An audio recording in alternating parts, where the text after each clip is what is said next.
Hello, today I'll be talking to you about Ivan Albright and what he describes as his greatest work, That Which I Should Have Done, I Did Not Do, also known as The Door, and how the piece diverges from his other works in relations to his themes of human frailty and mortality, as well as his style of magic realism. Most of Albright's work uses the human body as a focal point, focusing on decaying flesh and disfigurement. He compiles an array of colors to create a protruding and garish color scheme. Therefore, it is most intriguing that Albright would consider the Doors his greatest work. As we noted, this specific piece is so unlike its other siblings in the ways that the color schemes are tamer and less chaotic when in comparison to Albright's other works.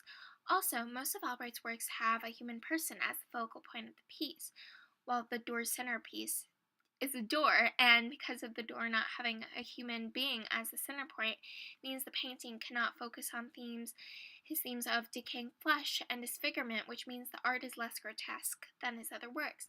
However, despite these differences, it is clear that the door still contains many elements associated with Albright's work.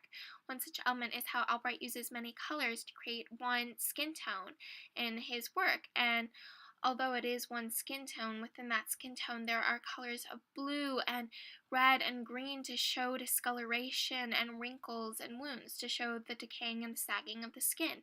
And this is the same with the door. The door uses brown, yellow, and red as scratches, stains, and cracks to show how the door has aged and has started to rot away.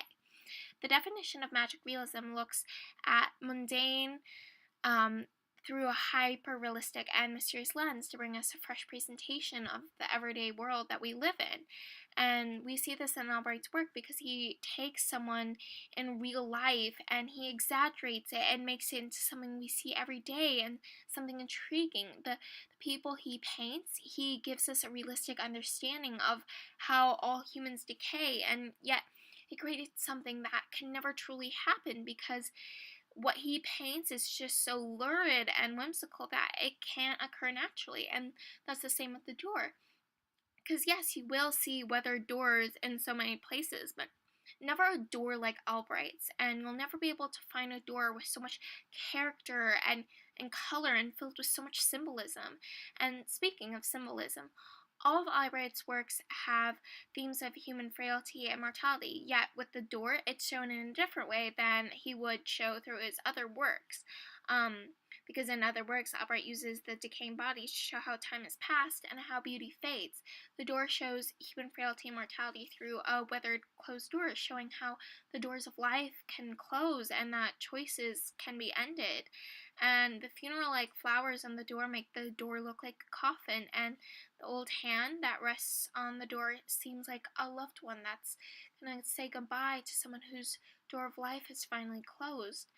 And all of this is to show how delicate and frail we all are and how we will decay and life will end. So we have to use our time wisely. Thank you for watching.